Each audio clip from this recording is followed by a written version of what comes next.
Hello প্রিয় দর্শক, আসসালামু আলাইকুম।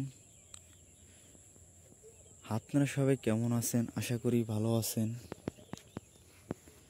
বন্ধুরা, আজকে আমি আপনাদের মাঝে একটি ভিডিও নিয়ে হাজির হয়েছি আমাদের চ্যানেলের পক্ষ থেকে। বন্ধুরা, ভিডিওটির মাঝে আমি আপনাদের মাঝে আলোচনা করব আমাদের গ্রাম অঞ্চলে আমরা কিভাবে শাক, আনাজপাতি এবং সবজিগুলো কিভাবে চাষ করে থাকি। এই যে বন্ধুরা,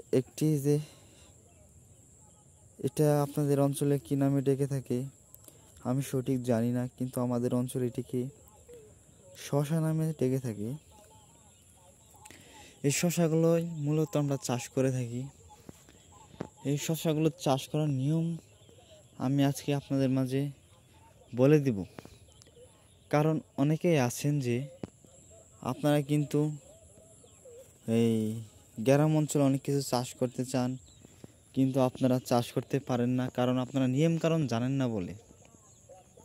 কিভাবে চাষ করবেন এবং কিভাবে চাষ করলে ভালো একটি আপনাদের শস্য উৎপাদন করতে পারবেন, তাদের জন্যই আজকে আমি এই ভিডিওটি নিয়ে হাজির হয়েছি। এই ভিডিওটির মাঝে আমি আপনাদের বলে দেব, প্রথমে আপনাদের শশা গাছ যদি রোপণ করতে চান, তাহলে কিন্তু আপনাদের মাটির মতো এইভাবে ঢিপ তৈরি করতে হবে।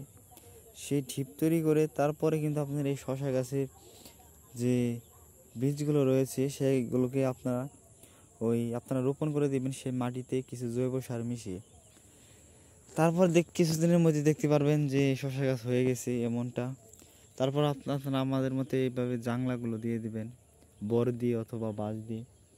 তাহলে কিন্তু আপনারা ভালো একটি শশা উৎপাদন করতে পারবেন। যদি আমাদের ভিডিওটি থেকে ভালো লেগে থাকে, অবশ্যই চ্যানেলটি লাইক ও সাবস্ক্রাইব করে দিয়ে আমাদের সাথে থাকবেন। ধন্যবাদ সবাইকে। আসসালামু আলাইকুম।